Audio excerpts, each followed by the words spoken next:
Hello guys, welcome to the mysterious empress 111 tarot. तो आज मैं आपके लिए कलेक्टिव रीडिंग लेके आ गई हूँ। तो ये आपकी करंट एनर्जी चेकिंग रीडिंग है कि आपके पर्सन, आपके रिलेशनशिप की एनर्जी क्या है, क्या सोचते हैं, क्या फील करते हैं और उनकी इंटेंशन क्या है, इसकी रीडिंग है। तो चलिए देखते हैं।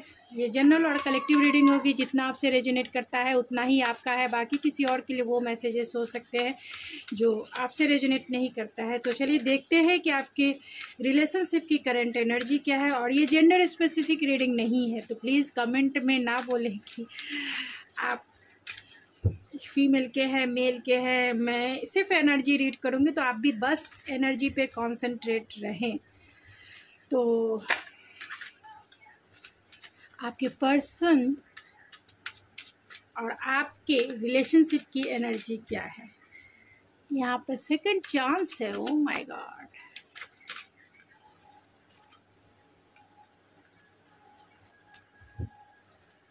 तो आपके रिलेशनशिप की करंट एनर्जी है सेकंड चांस, पैशन। तो आप दोनों जो हैं एक दूसरे को सेकंड चांस देना चाहते हैं। पैशन है, पैशन को इग्नाइट करना चाहते हैं। एंड अनकंडीशनल लव जो है आप दोनों एक दूसरे के लिए फील करते हैं और दोनों चाहते हैं एक दूसरे को देना। तो सेकंड चांस देना चाहते हैं या फिर आपके पर्सन आपसे सेकंड चांस मांग रहे हैं। पैशन को इग्नाइट करना चाहते हैं आप दोनों अपने। एंड आपका जो प्यार है वो अनकंडीशनल लव में कन्वर्ट है। तो आपके पर्सन आपके लिए क्या सोचते हैं, क्या फील करते हैं।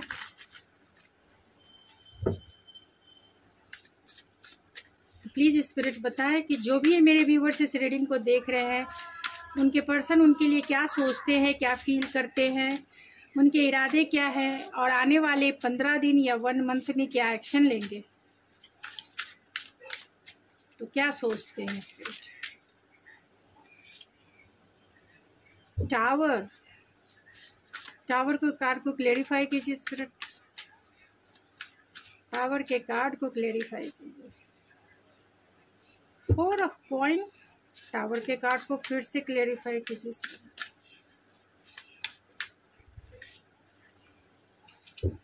5 ऑफ पेंटिकल्स,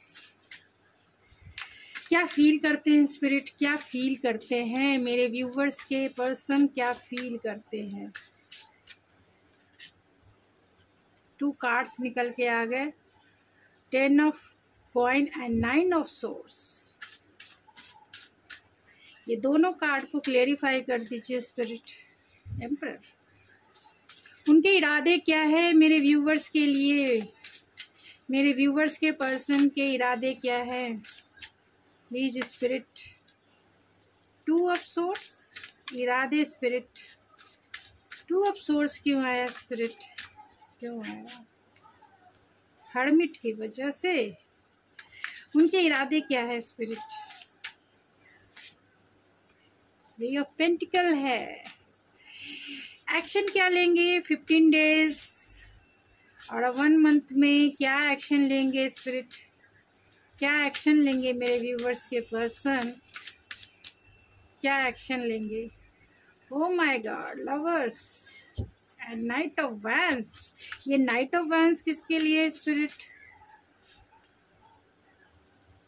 5 ऑफ कप्स के लिए, 5 ऑफ कप्स। चलिए, एंड द लवर्स के कार्ड को, oh my God, and bottom of the deck है 7 ऑफ वैंस। तो कहीं ना कहीं आपके पर्सन आपसे डरते जरूर हैं, कुछ भी हो जाए डरते जरूर हैं। Night of vents. तो आपके पर्सन जो है, आप दोनों की रिलेशनशिप की एनर्जी आपने देख ली है। एंड आपके पर्सन क्या सोचते हैं आपके लिए, तो वो यही सोचते हैं कि आप दोनों में टावर मूवमेंट आया, यानी डिवाइन इंटरवेंस आया, जिसकी वजह से आप दोनों का रिश्ता ब्रेकअप के दौर से गुजरा, नो कांटेक्ट के दौर से गुजरा, या फिर एक बहुत लंबा सेपरेशन के दौर से गुजरा है। फिर भी वो इस टावर मूवमेंट को, यानी कि इस रिलेशनशिप को होल्ड करके रखे हुए हैं अपने पास, यानी इसे खोना नहीं चाहते हैं, यानी टावर मूवमेंट आ गया, डिवाइन इंटरवेंस हो गया, आप दोनों का ब्रेकअप हो गया या फिर आप दोनों का सेपरेशन पीरियड हो गया, नो कांटेक्ट का जो एक लंबा टाइम गुजरा, फिर भी ये जो है आपको खोना नहीं चाहते हैं। इस रिश्ते में 5 ऑफ कॉइंस है, यानी कि वो उन्हें पता है कि आप इस रिश्ते से मूव ऑन हो गए, उन्हें पता है, वो जान गए कि उन्होंने आपको अकेला कर दिया, तन्हा कर दिया, किसी भी रीज़न से उन्होंने आप दोनों में जो एक बड़ा ब्रेकअप आया है, फिर भी वो आज भी आपके लिए कहीं ना कहीं फीलिंग्स रखते हैं, अपनी इमोशन को छिपा रहे हैं, चाहते हैं इस रिश्ते में हीलिंग, चाहते हैं आप दोनों का रिकन्सिलेशन हो। तो सोच यही है कि वो आज भी आपको होल्ड करके, यानी इस रिश्ते को होल्ड करके रखे हुए हैं, आपके बारे में सोचते हैं, आपके बारे में फील करते हैं और आपके लिए उनकी फीलिंग्स बहुत है। फीलिंग्स के देखा जाए तो 10 ऑफ कॉइन है एंड 9 ऑफ सोर्स है, एंड इसे क्लेरिफाई किया है द एम्परर ने। तो कहीं ना कहीं वो आपके साथ फैमिली देखते हैं, आपके साथ एक स्टेबल कनेक्शन देखते हैं, इसके वजह से क्योंकि आप दोनों की बातें नहीं हो रही, उनकी रातों की नींद गायब है, आपके साथ एक सॉलिड कमिटमेंट देखते हैं, फोकस है आपकी तरफ, एक्शन लेने को तैयार हैं ये, और ये जो भी करेंगे बहुत लॉयल्टी के साथ करेंगे और एक्शन के साथ करेंगे, स्टेबिलिटी के साथ करेंगे, यानी कि स्टेबल रिलेशनशिप आपके साथ बनाने के लिए बहुत बेचैन है। लेकिन 9 ऑफ सोर्स की एनर्जी इसीलिए है क्योंकि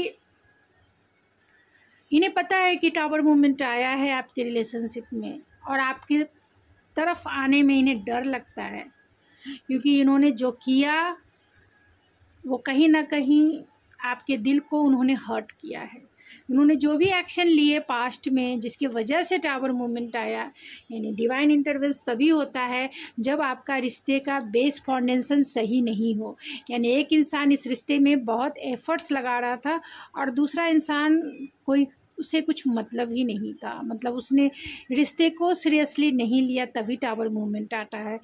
तो टावर मूवमेंट का आना यानी अगर आपने एफर्ट्स लगाए हैं, आपने प्योर हार्ट से इस रिश्ते में काम करना चाहा है और काम किया भी है, तो आपके पर्सन अगर नहीं किए तभी डिवाइन इंटरवेंस हुआ कि आप सोचें कि आपका बेस फाउंडेशन सही था या नहीं।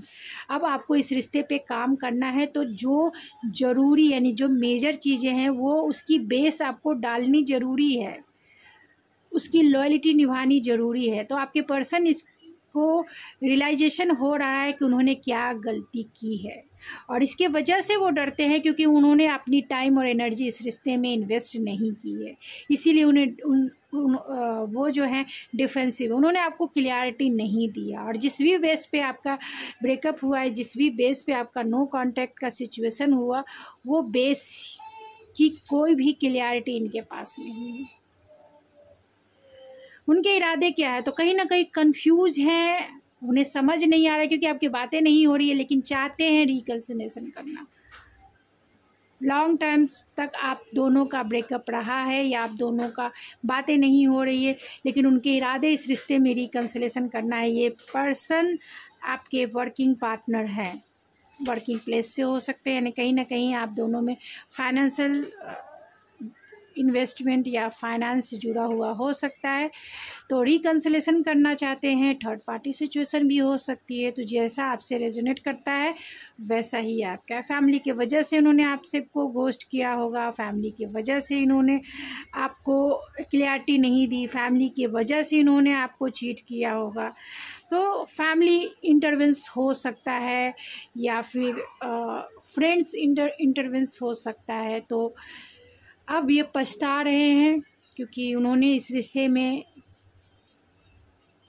सीरियसली काम नहीं किया है, लेकिन इनके इरादे यही है कि अब ये काम करना चाहते हैं। एक्शन क्या लेंगे, तो इनके पास लवर्स है, यानी 2 चॉइसेस हो सकती है। चॉइसेस पार्टनर के रूप में 2 चॉइसेस हो सकती है। अगर लविंग पार्टनर, अगर आपके पर्सन अगर किसी रोमांटिक पार्टनर में है, तो थर्ड पार्टी अगर सिचुएशन है, क्योंकि यहाँ लवर्स का कार्ड है जो कहीं ना कहीं एक चॉइस को इंडिकेट करता है, तो उस रोमांटिक पार्टनर में वो आपसे पार्टनरशिप निभाना चाहते हैं। अगर इनके पास थर्ड पार्टी भी है तो भी वो आपसे आपकी तरफ आना चाहते हैं, आपसे रिकन्सिलेशन करना चाहते हैं, आपके साथ एक रोमांटिक वे में जाना चाहते हैं, आपके साथ एक रोमांटिक पार्टनरशिप निभाना चाहते हैं, क्योंकि यहाँ 4 ऑफ वैंड्स है। तो आपका रिश्ता ट्विन फ्लेम या फिर सोलमेट कनेक्शन हो सकता है, इसीलिए लवर्स भी है। लवर्स भी कहीं ना कहीं सोलमेट या फिर ट्विन फ्लेम के रिश्ते को इंडिकेट करता है, क्योंकि बहुत सारे चैलेंजेस इस जहाँ लवर्स आए तो वहाँ चैलेंजेस बहुत होते हैं। तो रिकन्सिलेशन में भी चैलेंजेस है, लेकिन वो आपको अपना रोमांटिक पार्टनर मानते हैं, वो आपकी तरफ एक्शन लेना चाहते हैं, क्योंकि एक्शन लेने के लिए तैयार है, क्योंकि वो इमोशनल लॉस फील कर रहे हैं। उन्होंने आपको तो घोस्ट कर दिया होगा, वो चाहते थे इस रिश्ते से मूव ऑन होना, मूव ऑन भी हो चुके होंगे, लेकिन वो पूर्ण रूप से मूव ऑन नहीं हुए। अगर उनके पास अगर कोई रोमांटिक पार्टनर है या थर्ड पार्टी सिचुएशन है, तो भी वो मूव ऑन नहीं हो सके। अब वो आपको पाना चाहते हैं, आपकी तरफ एक्शन लेना चाहते हैं। अब ये आपके ऊपर निर्भर करता है कि आप क्या करेंगे इस रिश्ते में। तो अगर थर्ड पार्टी सिचुएशन नहीं है, क्योंकि यहाँ पे 3 ऑफ पेंटिकल्स है, तो कहीं ना कहीं थर्ड पार्टी लवर्स है। इसके लिए मैंने बोला थर्ड पार्टी कोई भी हो सकती है, लेकिन यहाँ लवर्स है तो रोमांटिक पार्टनर भी हो सकता है, मैं ये भी बात बता दे रही हूँ। और थर्ड पार्टी में इनके फ्रेंड्स का इन्फ्लुएंस हो सकता है, फैमिली मेंबर्स हो सकते हैं, फैमिली नहीं मान रही होगी, कल्चर डिफरेंसेस हो सकते हैं। तो चलिए देखते हैं उनके मैसेजेस क्या है, और आपके लिए गाइडेंस भी मैं ज़रूर निकालूंगी। तो इनके मैसेजेस क्या है आपके लिए। आई लव यू पैशनेटली तो वो आपको पैशनेटली प्यार करते हैं, आपको अपना एंजल्स मानते हैं। And my life is incomplete without you, तो you know I need you. तो आपकी ज़रूरत है उन्हें अपनी लाइफ में, और वो आपकी वर्थ को उन्होंने समझा है। जब से आपका नो कांटेक्ट या ब्रेकअप सिचुएशन हुआ है, तभी से ये बेचैन हो गए, क्योंकि ये एम्परर की एनर्जी, एम्परर कभी भी धोखा नहीं देते हैं, वो बहुत लॉयल होते हैं। लेकिन डिवाइन मस्कुलाइन भी हो सकते हैं, फादरली फिगर वाले, यानी मैरिड पर्सन भी हो सकते हैं। लेकिन अगर नहीं है, आपके पर्सन मैरिड नहीं है, तो भी एम्परर जो है बहुत लॉयल होते हैं। तो फैमिली की वजह से इन्होंने आपसे ब्रेकअप लिया हो सकता है, या फिर नो कांटेक्ट जोन हो सकता है। तो उनके फैमिली का प्रेशर हो सकता है मैरिज के लिए, या फिर किसी और रिलेशन में जाने के लिए। फिर भी वो आपको चुनना चाहते हैं, कुछ भी हो जाए, अब उन्होंने अपना डिसाइड कर लिया है। इसीलिए आपको भी चाहिए कि जब वो आए तो उन्हें आने दीजिए, क्योंकि जब वो आएंगे आपकी तरफ पूरी तरीके से तैयार होके आएंगे, कमिटमेंट के लिए पूरी तरीके से तैयार होके आएंगे। आपको कुछ करने की ज़रूरत नहीं पड़ेंगे। अभी आप एक्शन लेती हैं या आप एक्शन लेते हैं तो क्या हो जाएगा, सामने वाले को फिर से सिर पे चढ़ाने जैसा हो जाएगा कि आप तो चेजर हो, फिर आप में उनका इंटरेस्ट कम हो जाएगा, फिर वो आपको वैसे नहीं लेंगे जैसा, फिर वो टाइम पास करेंगे, और फिर जहाँ पेरेंट्स बोलेंगे वहाँ शादी कर लेंगे, मैरिज कर लेंगे। तो अच्छा है कि जैसे आप बैठे हुए हैं चुपचाप से खुद के ऊपर फोकस हैं, तो फोकस ही रहिए। ये पर्सन जब भी आएंगे पूरी तरीके से रेडी होके आपकी तरफ आएंगे। तो I feel so much love in this connection. तो फील करते हैं you live in both my heart and mind, और I admire your strength, you are my best friend and you are so special to me. और अगर ये person नहीं भी आते हैं तो भी अपने आप को इतना मजबूत कर लीजिए कि ये मानने को तैयार हो जाइए, ये एक्सेप्ट करने के लिए तैयार हो जाइए कि डिवाइन ने आपको इनके लिए बनाया ही नहीं, या इनको आपके लिए बनाया ही नहीं। आपके लिए कोई और हो सकता है जो इनसे भी ज़्यादा आपको प्यार करे, जो इनसे भी ज़्यादा आपको फुलफिल फील कराए। ये आपके लिए नहीं है। तो उतना स्ट्रेंथ अभी इस नो कांटेक्ट के जोन में आप अपने अंदर गेन कीजिए, अपने आप को स्टेबल कीजिए, इमोशनली स्टेबल कीजिए। मेंटली तो स्टेबल इंसान दिखते ही हैं, लेकिन इमोशनली स्टेबल कीजिए कि आप इस रिश्ते से फाइनली अगर ये आते हैं तो ठीक है, नहीं भी आते हैं तो आपके ऊपर कोई फ़र्क नहीं पड़ना चाहिए, क्योंकि ये जीवन है। जीवन में अपनी खुद की बर्थ भी होती है और खुद की वैल्यू भी होती है, उसको ना खोएं, क्योंकि उसको खोकर आपको कुछ नहीं मिलेगा किसी भी रिलेशनशिप में। तो अपनी बर्थ को पहचानें, अपने बर्थ को वैल्यू दें। तो मैं आपके लिए गाइडेंस निकाल देती हूँ।